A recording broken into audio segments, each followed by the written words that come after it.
We're live. That's right. Back from Aquashella. That's right. Working on a nice, sweaty, outside hot day. It's only 80 today, though, I think. And we've been busy. This row of totes is gone. I wonder. Hold on. Let me get 1 second here. I want to see if this is actually Live? Yeah. How do I do this? I don't know. That's me. You're asking the wrong person. Let's see. Go in here. It's notifying subscribers in theory. Let's see. Okay, yeah, we are live. Okay, we're good. So let me turn the camera. Turn it up? I get Because in it trouble was for doing lagging. that. Yeah, it was lagging. And all right. So what have we been doing today? We have taken out 7 totes. That's right. They are outside waiting to be picked up by another YouTuber. That's right. Hopefully.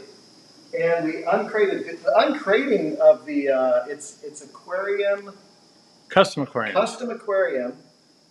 They're packed really well. Took us hours. Took us, I mean, a lot of screws, a lot of nails, but not a scratch on anything.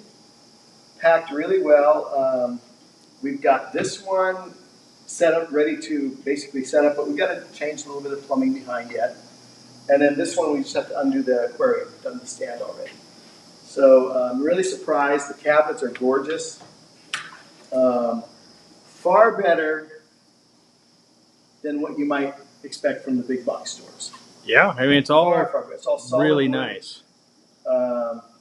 Couple things that we saw was the bead silicone inside. Yeah. Which it surprised us, but it makes sense. So if water spills down the front, it doesn't run down into the cabinet. It's going to sit on the plywood. But if you remember right, there's going to be a pad on that plywood too. There will be. So there will be. So anyway, and then we started draining these. This is going to be another project which you guys will see, let's just say in a month maybe. Or maybe 2 weeks. Maybe they'll see a little bit sooner, but the month will be. Yeah. We'll be working on it over the next month. We're going to be working on this, at least this row. We're not 100% sure about that row yet, but that row's coming out too. We'll see. not in the next month probably, but our background is up over there for the 1,400 gallons going into the shop. Yep. It's been washed. It's dry now. Here's another. Here's a canopy to one of those tanks. Yeah, check out this stuff. Corey doesn't really like this a whole lot. Yeah. But it is. I have another one that doesn't have it. So. It is done well. Yeah. So, yeah. What else have we been doing? Sweating. A lot of sweating. A lot of sweating. Yeah, it's hot and it's just time consuming. We had to move fish. We kind of talked the whole process through first. And I think that's always a good idea, especially if you have someone to bounce your idea off of. Mm-hmm. You know, how are we going to do this?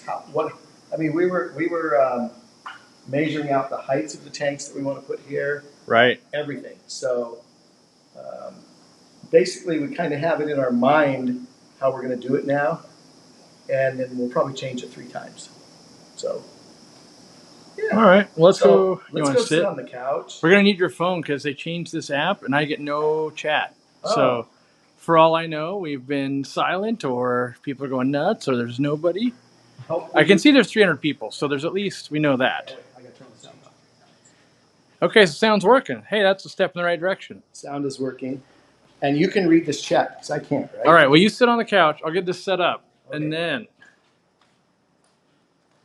Wow, it's lagging about a few seconds. Well, yeah, there's always going to be a delay. Here we go.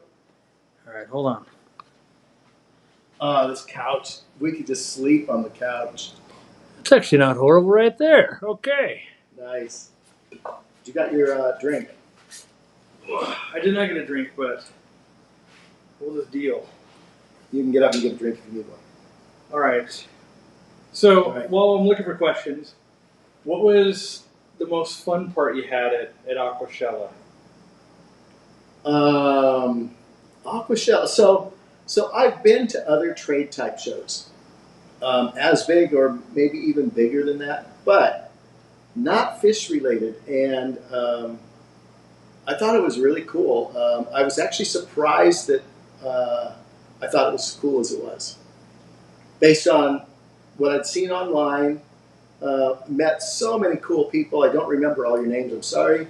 Um, Irene, she was so cool to meet. Aquarium Co-op's Irene. Sure. There's other Irenes, I'm sure, as well. Yeah, and she's a little bit taller than us. Yeah, she's tall. But super good energy. I mean, I just had a great time talking with her and giving out the t-shirts. How many t-shirts did we end up giving out? We had 1.5 boxes left, so we gave away about 2,200 shirts. 2,200 shirts. That's a lot of shirts. At cost, I think that was like $11,000. Holy crap. Before shipping. And then to go from like the street to our booth, they charged us $478 because of the convention fee. Wow. So not Aquashella. They were cool. Anyway, we had fun doing that. You guys were kind of on one end of the table. We were on the other. And I think we crisscrossed 5 million times to grab the right size. So so that, and you know, I believe Aquarium Co-op had 3 sold out talks. It was crowded for sure. I mean, it was standing room only. So that was good. I had a fun time talking and answering questions afterwards. I would like to have had more time answering questions. That's why I do a Q&A, because you do answer them the whole time. Right, because I know if I give a talk, there's still an hour plus of Q&A after. Yeah. If I do a Q&A, then there's 20 to 30 minutes of Q&A after. Right. So if you have questions from there, right now, yeah, there you go. Someone asked what we thought about the oxalotls at Aquashella because it was warm. My response to that is, sure, it's warmer than they necessarily want to be, but know that in the wild, temps flux all the time. Oh, big time.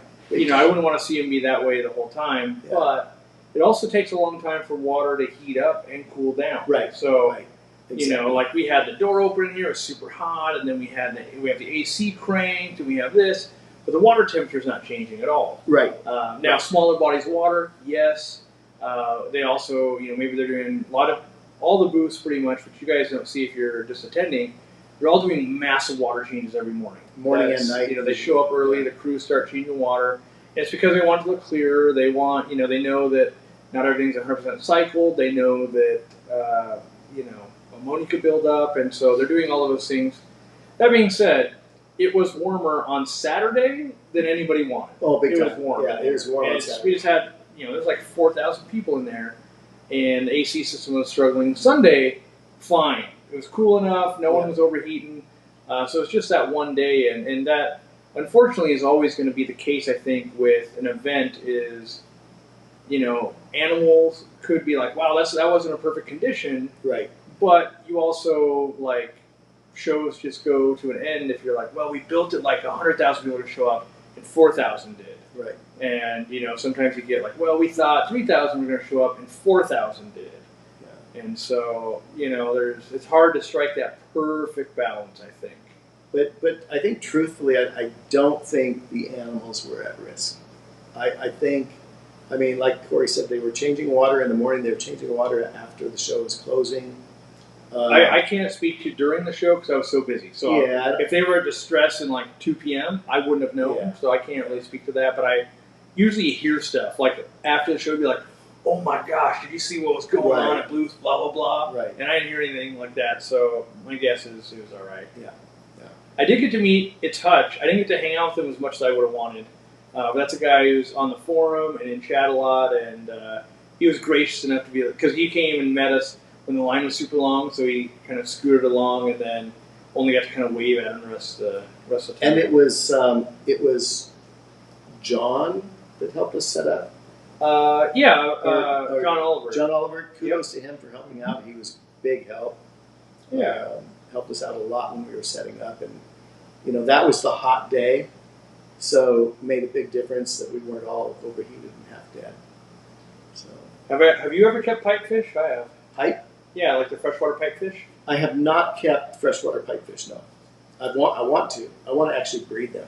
And they're real finicky. I helped a guy breed them. Yeah. Because they were starting to breed in the store, and it was lots of brine shrimp and daphnia. And the problem is they really want to eat live foods, even the adults. Right.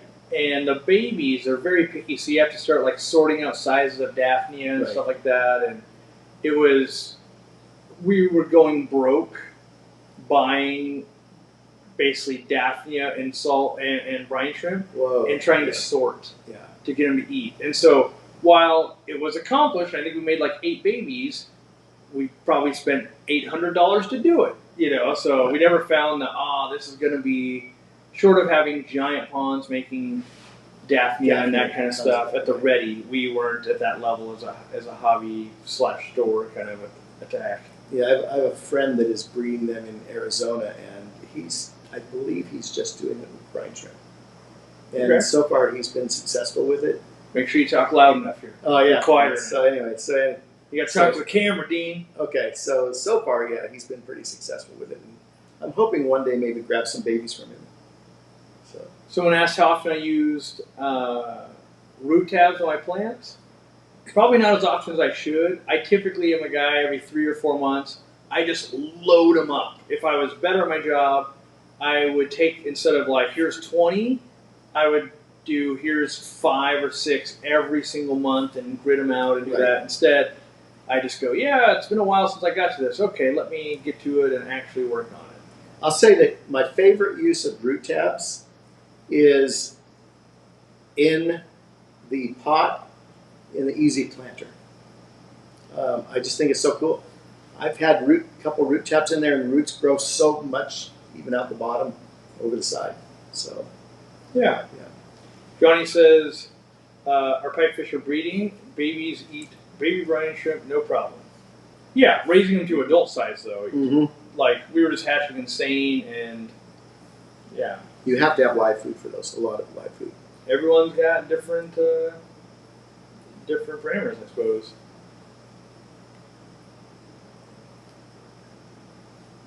Oh, everyone's disappointed because it's not Dean's fish room. We're not in your fish room. No, we're on the couch. I mean, one day. Mine's a little noisier, though, don't you think? It's way noisier, and there's nowhere to sit. Well, we could sit upstairs, but that wouldn't be in the fish room either. Yeah. So it wouldn't work either way. Does Easy Green expire? Not really. I've used stuff that's like 4 years old, not had a problem. Yep. But officially 2 years, basically. Are we going to Aquashella, Chicago? I am. I've already bought tickets. Don't know with Dean yet. I'm trying to find a question you can answer, Dean, so I can go move the water pump because it's sucking air right now. You want me to go move it? No, if you want, you can, yeah. Either way. Do I know how? Yeah, whatever. All right, here you go. Can you guys tell us the phases that you went throughout your hobby? Also, Dean, can you say flu ball's tripping, please? All right, so you got to talk about your hobby and talk about flu ball. At Aquashella, I did go by the flu ball booth a couple times, and they are tripping. I mean, they're definitely tripping all over the place.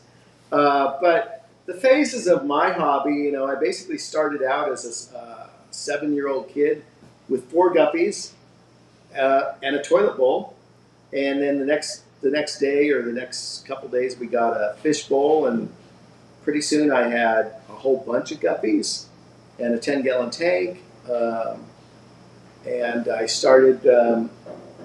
I'm an information gatherer, kind of, so I started reading and getting all the information I could. There wasn't a lot of magazines back then, so it was National Geographic, where I believe it was the May 1960 issue.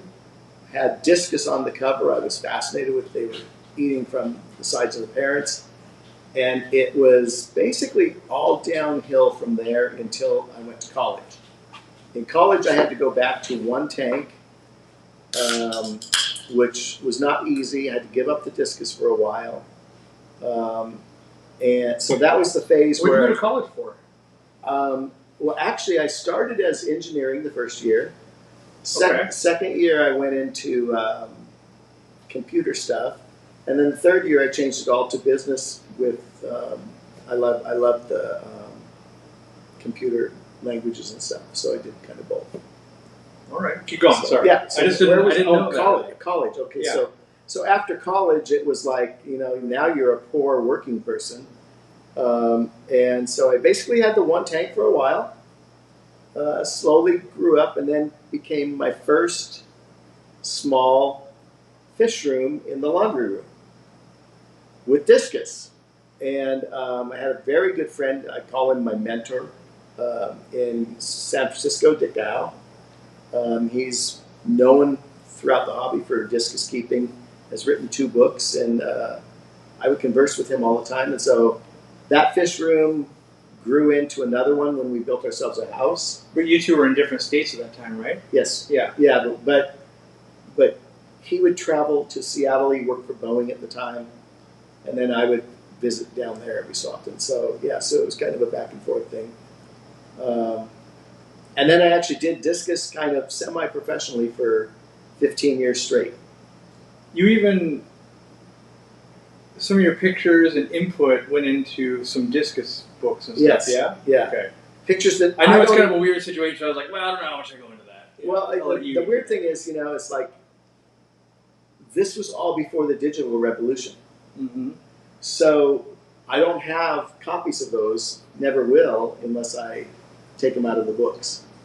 Well, you were telling me, didn't you just tell me, like, a couple weeks ago, you found a presentation you did that had the actual slides? Yes, yeah. I found a Kodak, what do you call this, carousel, Yeah. of my discus show presentation from, I think it was from the 80s. So that means you've kind of been giving fish talks for like 40 years. Don't tell people that. You've been giving fish talks longer than I've been alive? Yeah, yeah, Oh, yeah. all right. So, yeah. And so, because I keep interrupting and making this worse, but skipping ahead, where is the hobby going for you now? Are you going to 2 fish rooms? Are you like where? Because now you got the new place and. So my wife and I did just buy a second home. It's 3.5 hours away from where we live now. We're not moving there permanently yet. It's like 4.5 hours from me. It is 4.5 hours, yeah. But it'll be worth the drive when we have that extra bedroom done. So it's 4 blocks from the ocean, from the beach. We call it our beach house.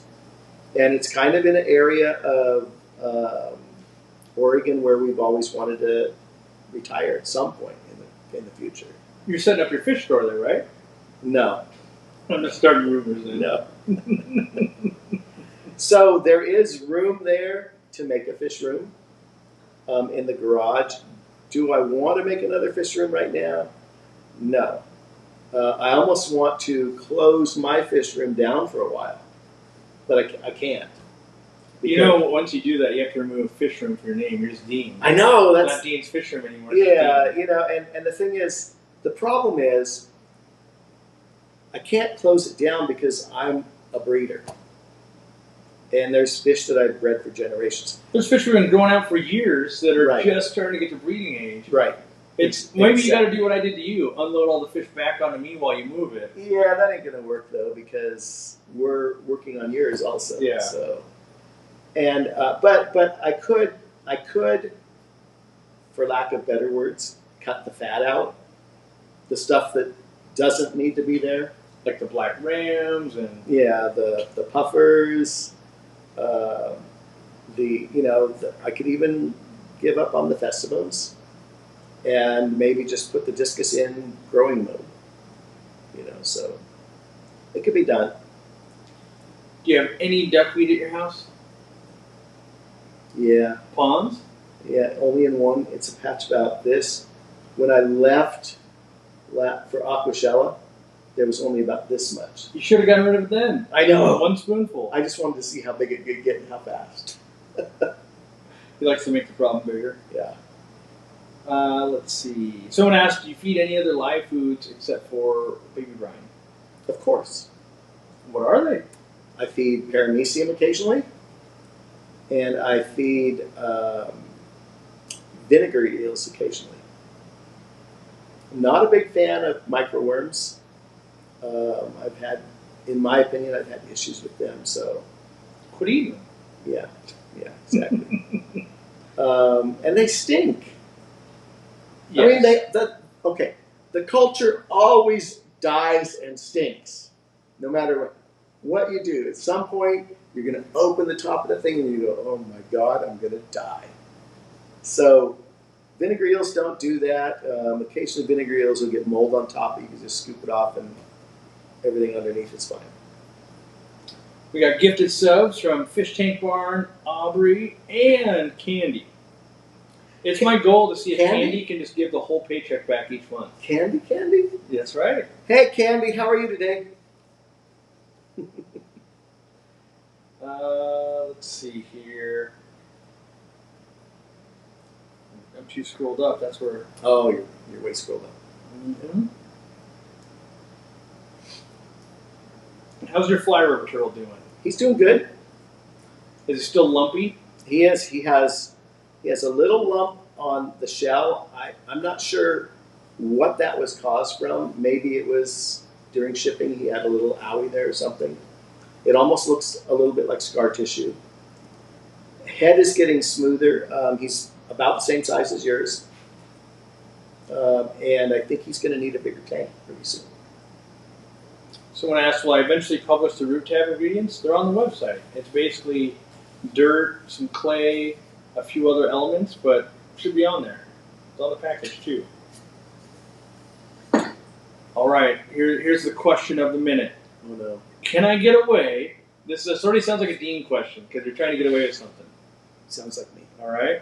Can I get away with passively breeding a pair of apistos in a dedicated 20 long that's heavily planted?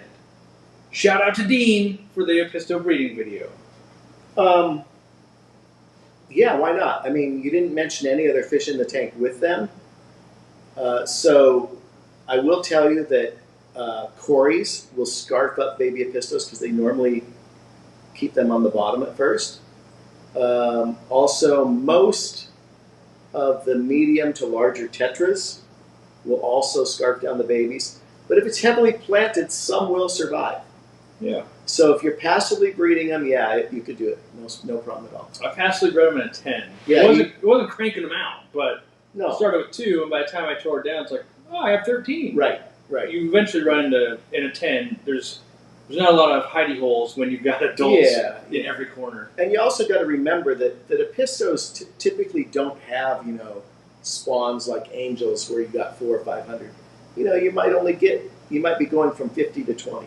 Yeah. But you say passively breeding, yeah, it's easy to passively breed them.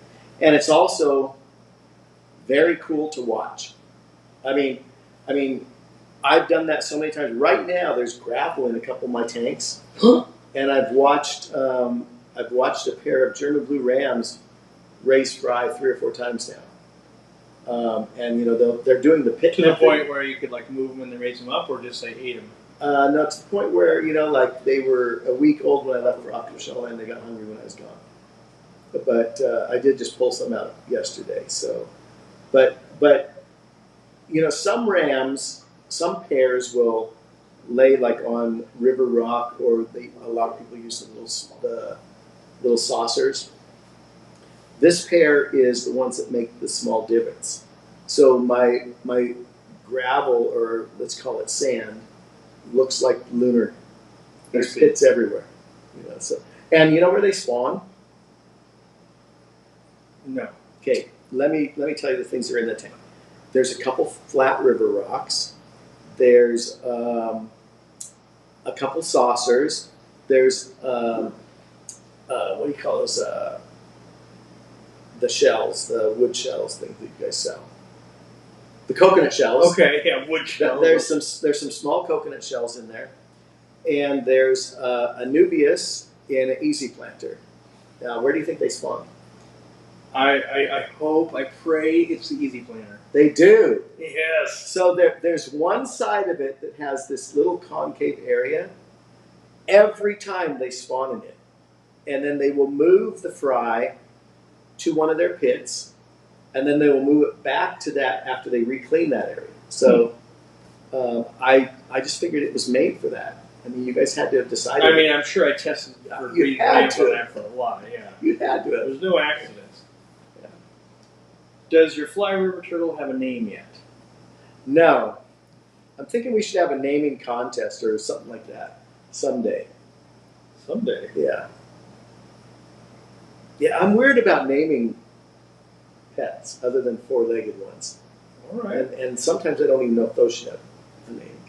Depends if it's being good or bad that day. So yeah, so if you think we should have a naming contest, I don't know how to do that. You know, it's like I'd have to do it on Corey's live stream Or Instagram. or I could do it on Instagram. Dean's Fish Room on Instagram. That's where he hangs out. Yeah, Every day he's like, look what I got on Instagram. actually, well, kind of every day. Yeah, every day, Dean. Every day. I There's some haven't kind been. of message coming from you about Instagram. I haven't been posting this much, but I'll get back to it. You've been busy. I've been busy. Yeah. Would you ever consider breeding something that isn't a fish? Well, let's see. Like, have you ever done reptiles or anything? I would never Over the years? I would never do bugs or reptiles. There is actually I take that back. There is a bug that kind of interests me. I'm not sure if it's legal here, but it literally looks like a leaf, and I think it's from, I don't know where it's from. Anyway, I've seen them. They're really cool. When I looked in the tank that they're in, I didn't see anything until I wiggled it, and then they all scatter. I would never do reptiles. Not interested at all. As in, like, you're just, when you see them, you're just not, you're not like, ooh, that's neat, or... Sometimes, I mean... What about turtles? Would you breed turtles? Maybe, yeah. Only water turtles, though? Well, you know, I did have the same turtles that you had for a while, but I ended up giving them to my daughter, and then Yeah. she ended up moving and gave them away. So I like the smaller ones like that. So why did we get a fly river one? It's going to get bigger than I. That's because they're just growing it out for me. Yeah, You're exactly. just covering my food bill. Yeah. Yeah. But yeah, you know, snakes, lizards, I can just look at them in someone else's place. What can someone do if they've got 40 parts per million nitrates coming out of the tap? Holy, move. Have you never run into anything like that over the years? You know, there's been a couple times where I've lost fish due to tap water, but I've always lived in basically a good tap water area. But occasionally, if they're doing, you have to really be careful if they're doing any work on your streets, on the water, because they usually will flush the lines with a really strong chlorine solution after they do work to make sure that they don't have to put a, quote, you have to boil your water warning out. So if you have that much nitrates coming out, I don't know, what do you do? A nitrate scrubber? Move. I would just do planted tanks. I just do real small water changes. Planted tanks would work. Heavily planted tanks. Things like what you're doing out here, the water sprite, the Hokusema octopus, stuff that really, even duckweed. Yeah, and mosses would do that.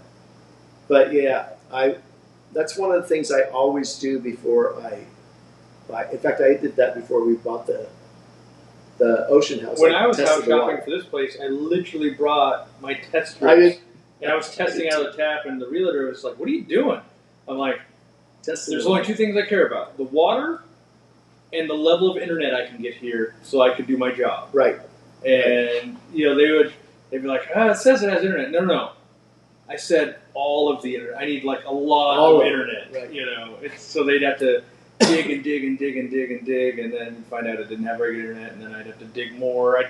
I was always calling the companies, going, "What's the max I can get there?" No, not normal people, not normal people level. Like, I need the max that can come through, and we'll have to call you back. We don't really run that internet out there, and so when we were looking at this ocean place, I did the same thing. I took a water sample home with me. The next trip down after we officially got it, I'm in the hardware store, and of course, the guy checking me out says, "You're Dean, right?" I go, "Do you recognize me from last night?" He says, No. I watch Aquarium Co-op all the time." I'm like, "Okay." I said, "Tell me what your water's like here." He said, It's just like yours, soft, but a little higher pH, a little bit more alkaline. So it'll be fine. You know? And because both my wife and my daughter work remotely, yep. What type of internet can I get here? Those are the two questions. Mm-hmm. You know, I mean, the rest is, what else do you need? Food? Yeah, honestly, that's kind of it. Like, if I have good water and internet, that handles Pretty much 90% of my everything. life.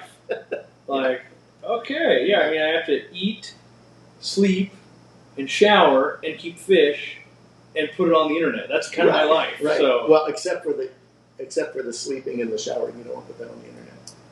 well, it's just, Yeah. different website. That's all. Okay. We won't tell you what that address is. That's right. Yes, I am going to Aquashella, Chicago, assuming that I get invited. I mean, I guess either way I'm going because I've already bought the plane tickets and There you everything on the way back from Vivarium, so Europe, because it's a Right. stop on the way back. So if they don't, then I'm just wandering around as a random person. But my guess is we'll have a booth and we'll be doing shirts and swag and all that kind of stuff. So that's my guess. And I honestly don't know because I'm actually speaking in Chicago that same weekend. That's right. What club is it? It's the Chicago Cichlid Club, I believe. I'm speaking on Sunday, so that does leave Saturday and Sunday during the day available, but it's a ways away, so we'll see. First you got to get invited, then you got to see. Okay, can we work all these details out? What's your favorite fish you've ever bred? Me? Yeah. Jeez. The last cool fish that I had, I suppose. I don't know. Have you ever had a cool fish? I've had lots of cool fish. Ooh. What was something cool like? So you've been around for 150 years. Right. Like, let's say 80s I and thought 90s. it was only 100. Well, yeah, that was like a year ago, so it's 150. It's 150. Okay. What was something that you kind of got and bred and was like game changer? Like, oh, in 1992, this hit the scene and it bought my car or something. Right. Like, Okay. So we've obviously talked a little bit about how African cichlids used to rule Seattle, right? yeah, We're from Seattle, and I think African cichlids used to rule the hobby basically, and then they've kind of fallen out. People have gone more for nanofish, but some of the fish that have been left behind in that, a lot of apistos have been left behind. There's also another little apisto-like fish called a Taenia candidi, I believe it's called. I've kept and killed those. Really cool fish. I spawned those years ago, and they're probably one of the most awesome little fish I've ever spawned. But we're also forgetting about things like the Tanganyikan killifish, really cool behavior. Another fish that I think is forgotten a lot in the hobby because it's not spawned in the hobby anymore is the different grommies. I did the first grommies I spawned were gold, then the pearls, then the blues. Blues are basically, golds are from the blues. And then the dwarf ones. And remember when we were in Florida, we saw those real dwarf grommies. Yeah, we should have followed up with that kind of. I know we should have. We probably still could. Yeah. But they were real ones that weren't these. I don't want to say fish farm bred, but that come over from Asia that are. They stayed real small. They stayed tiny. Yeah. Yeah. And so the grommies. I remember the first time I did gold grommies. It's like I've got 1,000 freaking babies. And I have no idea what to do with them all. There were so many babies, they were coming out my ears. And then, the wild bettas, really fun to spawn those. Especially if you get to watch the spawning behavior where they're wrapping their bodies around. I never get to see that. I mean, I've seen wrapping happen. That's because there's no 10-gallon tank on your desk. There's not anymore. You used to always have it, but it was always shrimp. There's 14 monitors and no tanks. That's right. Yeah. So, there's all sorts of cool fish. Someone is at the door. Oh, come on in. He's hiding. He's hiding. We're live. We're live. Oh. You want to be in the middle? Okay. No, I'm not going on. Bob won't come on because, he got his butt whooped in ping pong at Aquashella. But I will say, if that ping pong table and paddles were like this table, I think it might have been a lot different story. It's a different game when you have not broken down. So you answer a question, I'll go show him what he can have, okay? Sure. Okay. Well, that one's not going to work because that's in Dean's top 5 fish to breed in a 20-gallon hour. So we'll save that one. Rice fish. 5 different kinds of rice fish. Yeah. Don't forget that wood too. I got it. We're sending stuff home with Bob. Let's see. Are the crayfish too aggressive in a community tank? They will kind of, well, most of the crayfish will catch and kind of eat whatever they can get their hands on. So if you have the dwarf CPOs and stuff like that, not so much of a problem, you know, but lots of the other crayfish, that will be a problem. So and then if you keep them with stuff that's like too big, when they molt, then they're susceptible to get, you know, attacked by cichlids. So there are some combos, but it's not easy and it doesn't always work. That's kind of the takeaway.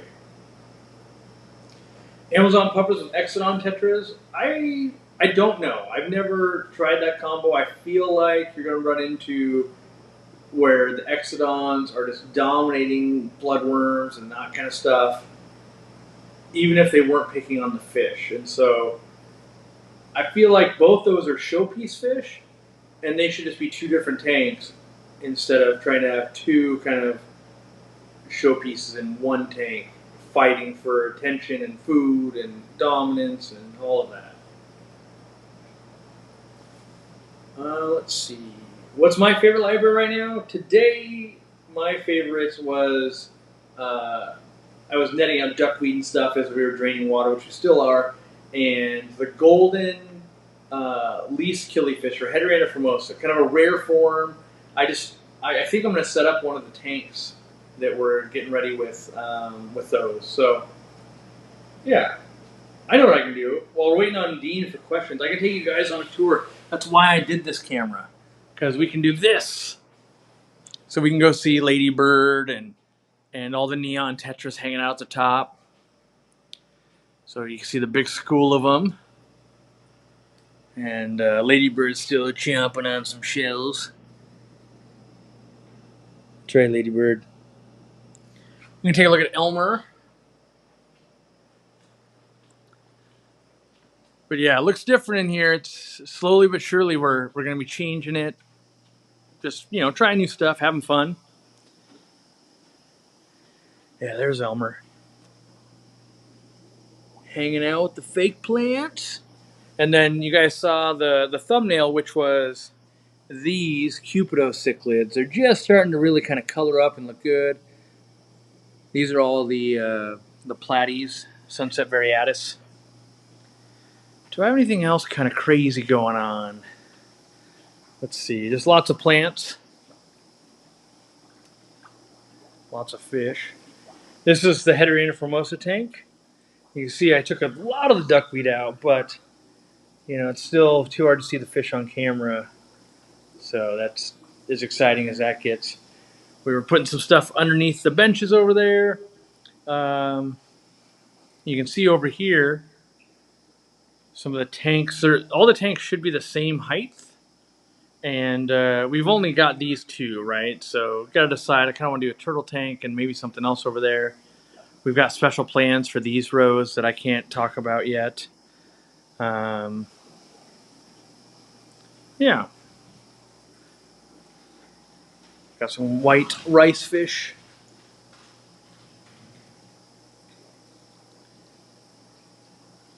The goal, though, is to just downsize. Well, so what started as downsizing now might be kind of upsizing. So that's not the greatest, but it's going to be better, I think. That's the goal. Ooh, can I show these on camera? Well, they look good. The rainbow shiners in this tote are amazing. You might have seen them in Bob's underwater footage on the video that came out from his channel today that I shared earlier.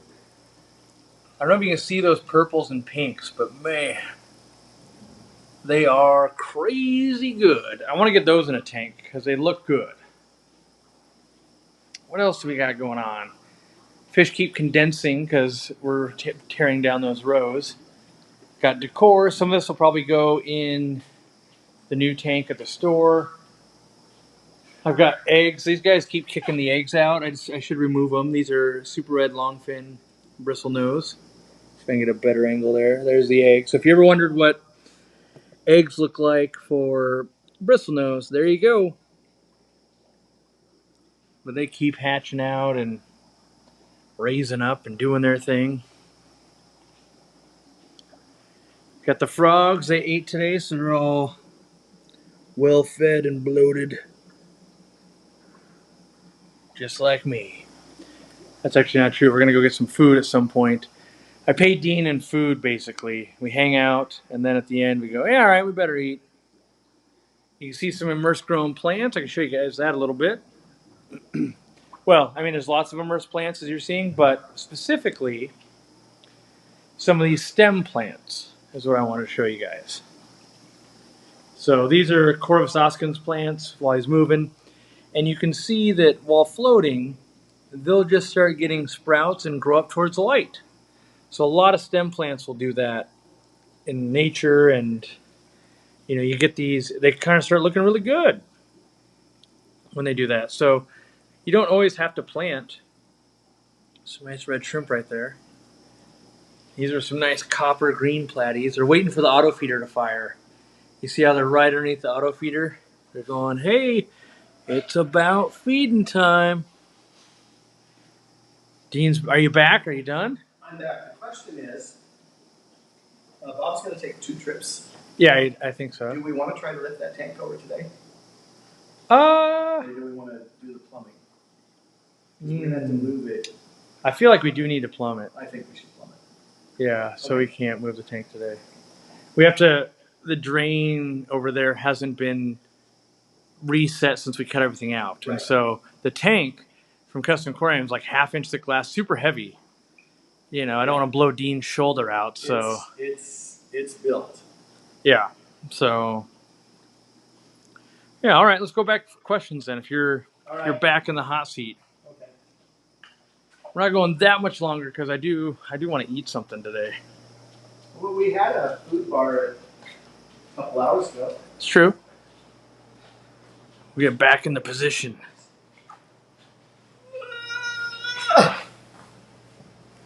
There.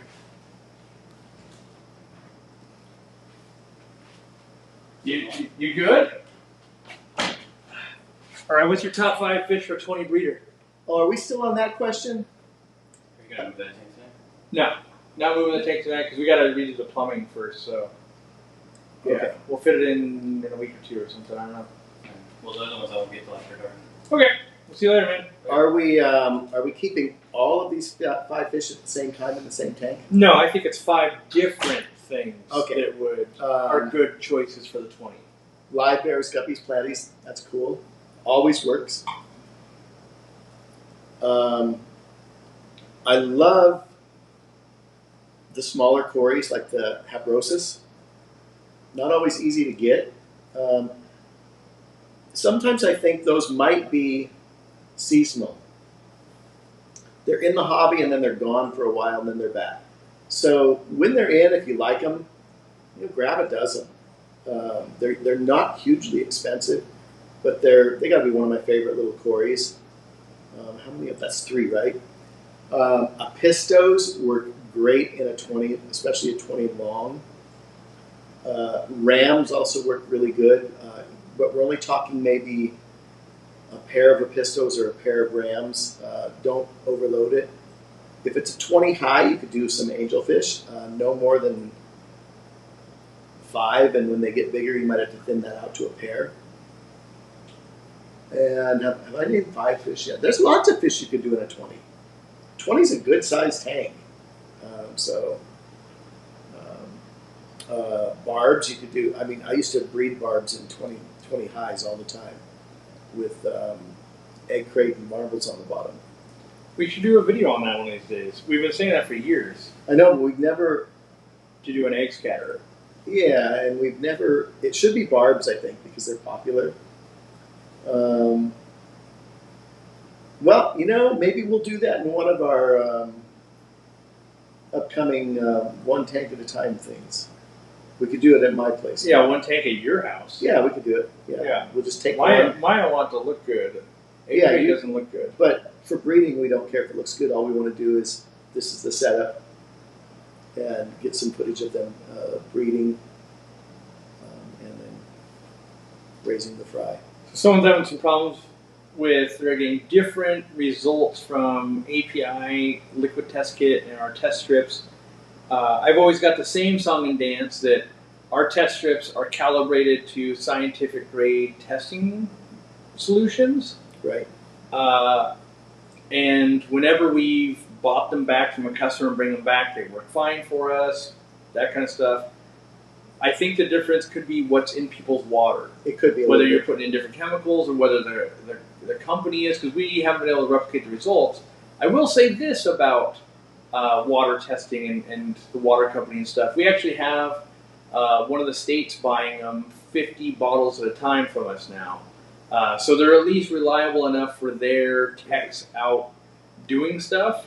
Now, again, just because we're testing against scientific grade, I'm not selling you scientific grade equipment for Right. $15, basically. Like it's as good as I can get something after extensive testing, but there's still always going to be variables. Some things can taint tests, you know, like I don't have that problem, but my well could, or you know, city water could, and so you know, get a third kit, kind of you know, really try to see what's working best. But mostly when you're using test kits, you're looking to observe the changes, Right. not so much a number. Right.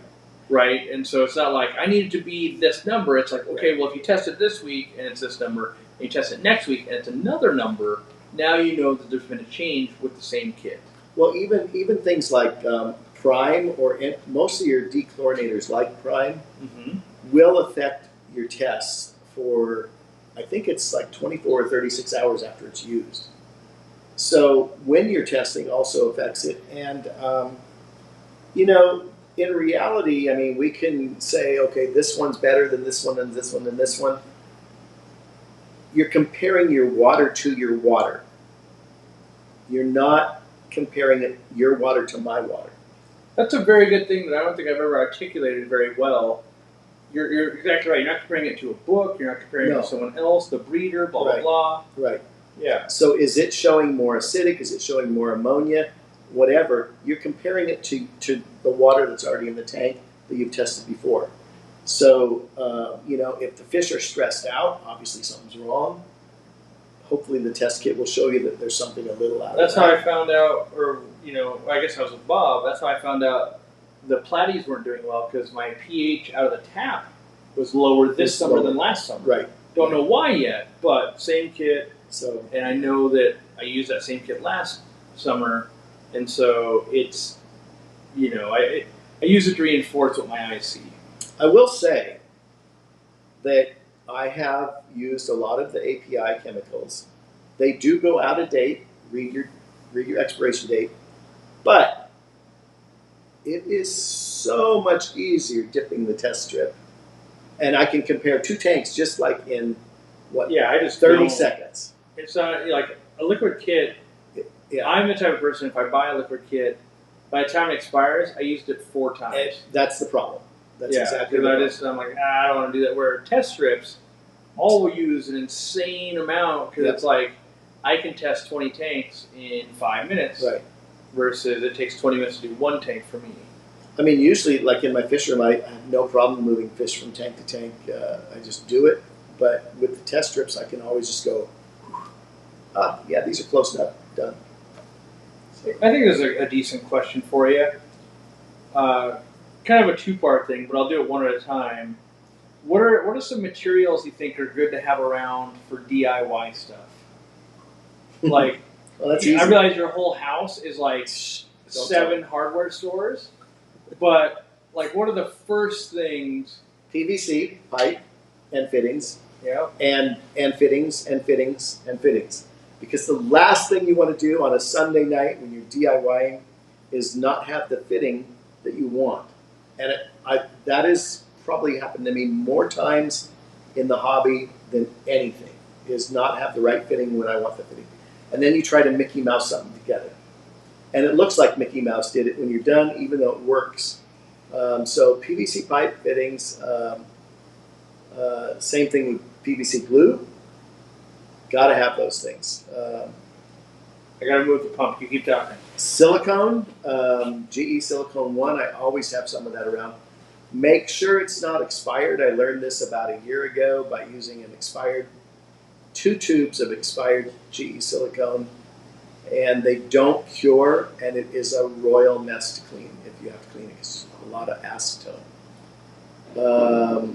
Okay, so we got PVC, silicone, zip ties is important. Have an assortment. Buy that round tube of zip ties at the hardware store for $9. Although these days it's probably $29. And what else do you need? We can bring our random box that we used today. Yeah, that's So zip ties, check. PVC, check. Hooks to hang PVC. Yeah. It's actually ABS. I know some plumbers like that's not PVC. Right? I've got screws, lots of drywall screws. More, I can attach 1 inch. That's 1 inch or half? Yeah, that's the 3/4. 3/4 inch, that kind of stuff. And they just live in boxes. This is because when we were doing the fishing, we were buying so much glue. We were buying it by the box. Yeah, that's the kind of stuff that lives back there where it's like, yep, we're doing plumbing today. So the other part of that was skills that are important in the DIY aspect of the hobby. How to work a pair of scissors, how to work a utility knife, and a cordless drill. I think there's a couple more. I think plumbing, so like gluing and PVC cutter. Oh yeah, you gotta have a PVC cutter. So for me entering the hobby, I haven't been around since before tools existed. Right. You got to see tools, become a thing. But when I lived in a duplex, the things that would hold me back, that I was like, if I could get that brought me to the next level. The first one that I really, really kind of upped my game was buying a chop saw. Oh yeah. Because then I could buy 2x4s and go, hey, I can make them into the size I need. Exactly. And so that allowed me to start doing cinder block and wood stands. Right. And then I was able to start, because I owned a drill, I could start building stands and realize like, oh, you got to get really straight wood and really be good at this and make sure the ground's level. And that really wasn't working for me. Right. But the cinder block stands worked really well. And so being able to chop PVC and wood quickly was really nice for that kind of $150, $200 investment. That was a really good tool. And I still have a chop saw, whereas like I have a table saw, that gets used once every 3 months, where a chop saw, almost weekly on something. Yeah. And I've said this on several different videos that I never had the PVC cutter until we were working on your fish room in the old place. Really? Yeah, I never had one. It's like. Then that's the best thing I've ever been able to teach you. That is the #1 investment if you're going to do a fish room is get the PVC. And get a good one. Yeah, they might say you back like $30, or some are like $12, but a $30 one's pretty good. The difference between the $12 and the $30 one is $50, and it's worth it. Yeah, I mean it's a pretty substantial. It'll cut hours and hours. It'll cut the swearing out. The bleeding. You'll save money too because you can, so the real difference is not so much where you could chop saw stuff. When you're putting it together, you can use some different saws. When you're taking it apart, and you're like, oh, I want to move this fish room or something like that, being able to make strategic cuts really easy means you get to glue it back up and all of that. So it really, buy it once earlier in your hobby and you'll use it a ton of times. Yep, you'll use it forever. And it can cut more than PVC. Your filter tubing, the little rigid tubing. I've used it to cut even, So a Dremel. I bought a Dremel. I never got a lot of use out of the Dremel. I use it a lot. I wanted to. I melted a lot of plastic and stuff with it, but I never. The soldering iron, yes, definitely for any kind of pop bottle type project. I use that quite a bit. Not for actually circuitry or anything, but just for like, I need holes and stuff. Right. You might make it a custom filter, and you need just to burn a bunch of holes for something, and yeah. So, Someone asked, "What are we doing for dinner?" I think the two choice. Well, you can tell me because you always get to pick. we don't know yet, but we're kind of. If we were at your house, I would force you to We'd go go to get the lobster Mexican. ravioli or the Mexican. or the Mexican place. But yeah, it depends on if it's. It too might late. be. It might be Bonefish Grill, Yep, or we do there's that a one. Mexican place. Yep, that's how I was gonna say. I was gonna say One of those are those two two. choices, but you get to pick. So, We go for either. Maybe we'll do both tonight. whoa, that I've never done that. That So- yeah, I spent, so way too much. Let's go do way- it again. Way back when I was in culinary school, that was like 50 years ago, right? Uh-huh. So one of our projects, we had to do a team project. So you had to get 4 people on your team, and you had to go to 3 different restaurants in the same restaurant district Okay. and have dinner there and do restaurant reviews. And so we chose to do all 3 the same night. Big mistake. Yeah, get it all done. Oh Right? man! But then we ended up finding out that the bathrooms became a big part of our review. Were they clean? And the most expensive restaurant that we went to on the 3 had the most grimy, dirty. I mean, you didn't even want to pull your zipper down. That's how dirty the bathroom was. I literally did a video about bathrooms yesterday. Really? Because I'm making videos for the retail partner program Okay. for stores that want to sell our products. I'm trying to help And what I've learned. I agree what he's about to say. Well, I'm not going to say it, but I just find it hilarious that it's just as much. And I actually talked about restaurants. I'm like, just like you wouldn't want to eat from a kitchen with a terrible bathroom, you usually think that must be a messy kitchen too. Is the same reason about fish stores. Like, ooh, if they can't keep their humans looking good, where you got to go to the bathroom. What are they doing with the water and the tanks and all that? So you've been to the fish stores where the bathroom is the drain. Yeah, where And there's the a pipe, you can't wash your hands because the The pipe hose on is hooked hooked. up Yeah. to it. Okay. So should a fish store have a clean bathroom for their customers? 100%. I agree. If it doesn't have a bathroom, they better have somewhere else I can go. Probably the most irritated my employees see me is when I walk in and either the public restroom or the employee restroom isn't clean. Or dirty. Yeah. Yeah, or if there's like, why isn't there toilet paper? Right. And there's just the roll there and Right. it's sitting on the counter. Or It's like, or paper towels. this is like, everything starts from this point. We all have to use it. We need to make this. It's the most basic thing. A clean bathroom takes 4 minutes every other day. Yeah. It's so easy. Yeah. Even in my own bathroom right here, I make sure it's spotless and Yeah. clean. Because I will give credit, my wife does help, but if it's not in good order, I step right in because no one, I don't know, maybe it's just me, but nobody, if you really need to use a bathroom, the last thing you want to do is like open up the stall or something like, oh Right. my God, I can't use this bathroom. Or, Yeah. Or you can, but you're like, oh, it's disgusting. Right. It's, everyone universally would prefer a clean bathroom. And so, especially when you're the facilitator of, you're going to spend money at this establishment, let's start by giving you a good experience from the get-go. Right. So, all right, a couple more questions, and we'll go find some dinner. Okay. Give us tips to convince our local fish store to join the reseller or wholesale program. I don't push it on anybody because if they don't already see some of the value, Right. it's not going to work. No, they got to know that the value's there, and Because they're not going to know the products, they're not going to know the story, they're not going to know the customers. Like Right. The tip would be tell them to start watching aquarium co-op stuff and what the fans are doing, and get involved in Facebook groups and forums and all of that.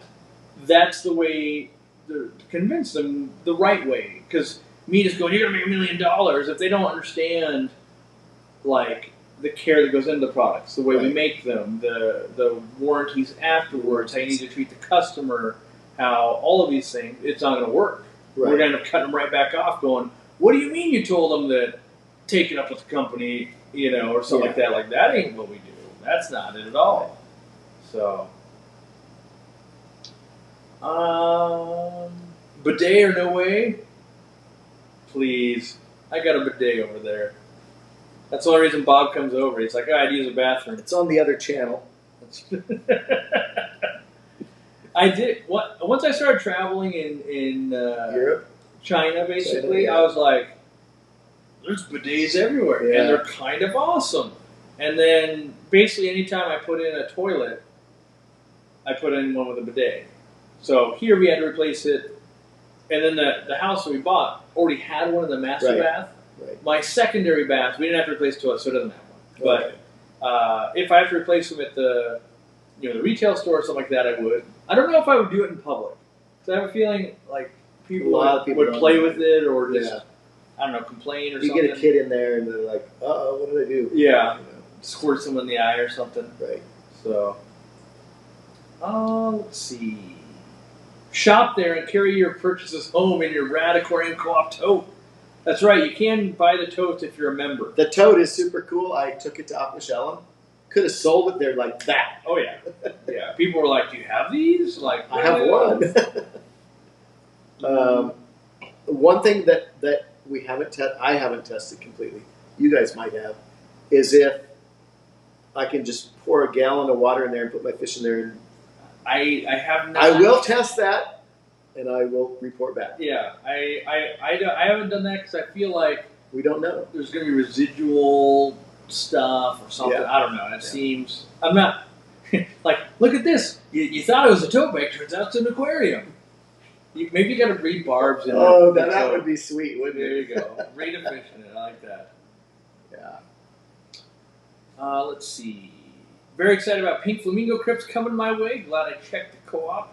I think, and I haven't double checked this, but we brought them back in from a cheap source. They might be a little bit smaller, but I want to say the number they were talking about, they were like less than half the price than before. So know that while super cheap, they might not be as big and robust as the ones that were $30 in the past. But that makes sense. In my opinion, the pink flamingo crypts like a root tab. And I'm not a plant person, so take that with a grain of salt. But when I put them in my tank, put a root tab there, and they did well. So Let's see. Update on the co-op lights. Not a lot other than still in production. That's kind of where we're. That process is kind of slow, and we got proofs. We proofed them. They're moving on to the next thing, and nothing too. I love the fact that they're going to be dimmable. Yep. And I think they're going to look good too. Yeah. And I think they're going to function well too. All right. Can you all do a brackish plant video? I think it would be awesome. I think it would be awesome if anybody could do it. I've yet to ever see someone actually be successful and make a video out of it. I've seen I accidentally did a thing once or twice, but I've tried it 10 times, never had great success. Most people, same result of I wish it worked. There's one guy in our club that grows the brackish. Is it Balsinaria? Maybe, I don't know.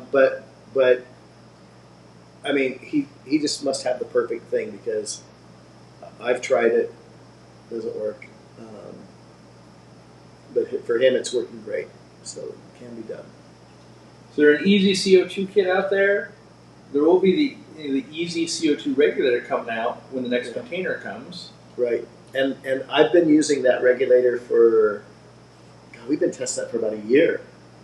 That specific version, yeah, probably. Maybe more than that. Maybe a little bit more than that. Anyway, I tend to think that I'm always the one that does the extreme testing on these things. So, like the extreme testing.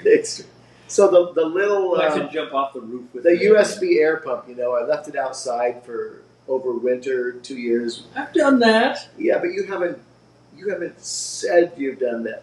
The air At the pump. old place, all of those totes outside were running that way. So the new air pump, it's been outside since. I haven't done the new one. Okay, you got me there. And it's been sprayed with the hose a number of times and still works. And the CO2 regulator, however, the thing that I enjoy most about it is I'm using both of them. Well, actually, it's only going to come with one, but you can buy a second One outlet, yeah, and it can expand to 6. It can expand to 6. So I have it going with 2 right now. And one of them is bubbling at 1 bubble per second. The other one's bubbling at 1 bubble about every 5 seconds. And when I set it up, it took me maybe a day to get them to that rate because you have to kind of play with it a little bit. They've been steady ever since. And that rarely happens with a dozen other regulators that I've tried. So, yeah, been pretty happy with it. Good. Good to have that feedback. Yeah. If I sell my plants fast, will they die? Should I plant everything to make it live indefinitely until I need to pull it from there to restock my store? Let me digest it. If I sell my plants fast, will they die? What? So it's a store bringing plants in, right? If they sell them too quickly, are they going to die on the customer? They're wondering if they should plant them, and then until they need to restock the selling tank. So, but are we talking about potted plants, stem plants? I mean, yeah, if they're stem plants, those things are just like throwing money away for everybody involved. Yeah. With the bunches. Yeah, yeah. You buy it was only $2, it dies back a lot, you get Buy 1 or 2 sprigs, and it's like a very small start, but with the potted ones, they're already, when you get them from a farm, they're going to have like the little pellets in them. That's going to be ammonia pellets. It's going to be food for it. Those ones have a lot better staying power than the bunches. Now, that being said, you're going, on a wholesale value, you might be like, but I can get 10 bunches for every pot of plant. It's like, true. Well, why do you think that is? Because they're not going to last. And that's why you see bunches like 6 for 10 all the time at stores. Like they just need to land on a Thursday, sell out by Monday because they're dead by Tuesday. I think the best thing you can do with bunch plants is you get it, cut 3 inches off the bottom, and get them rooting with all new roots. And so that the top is where the growth is coming from.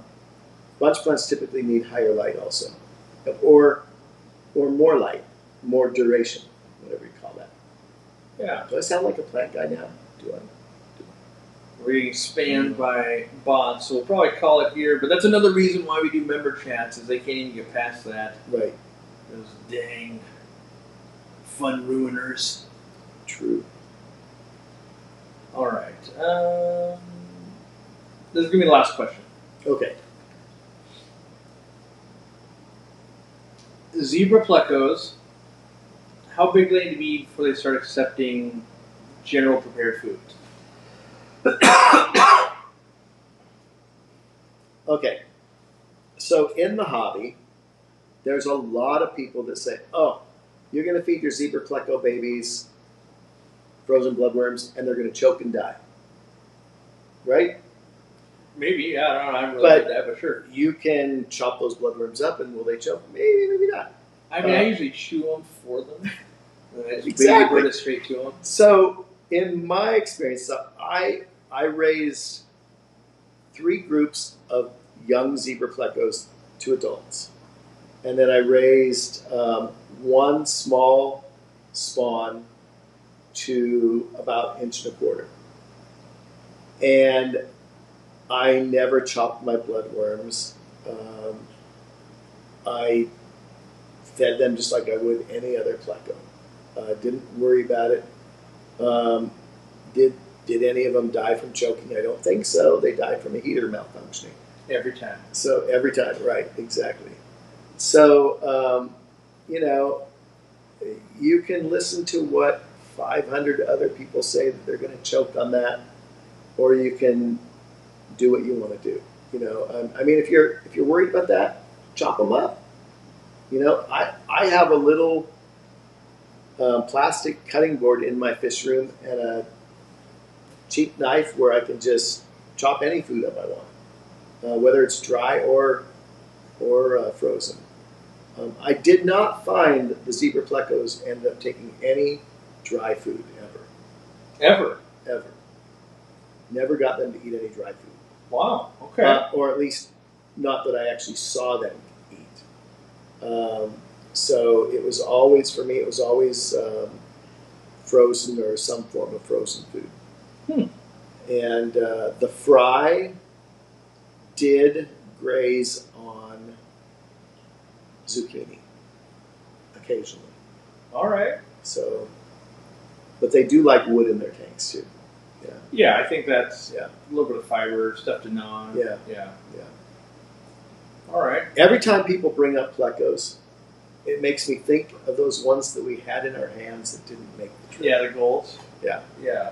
Every time someone brings up plecos, I'm thinking, God, you know, Corey and I had these awesome plecos, and we were actually, that was kind of a fun day collecting, because we were kind of tag teaming, and you were moving the rocks and I was holding the net, and they were just swimming in, and that was a fun day. Watch that video. It's out there. It's out there. Yeah. All right, we're calling it. We're going out to eat. You'll have to ask Dean next time what we actually ate, because he's going to make the choice. There you go. I'm going to stop it and Cheers. stop my water pump.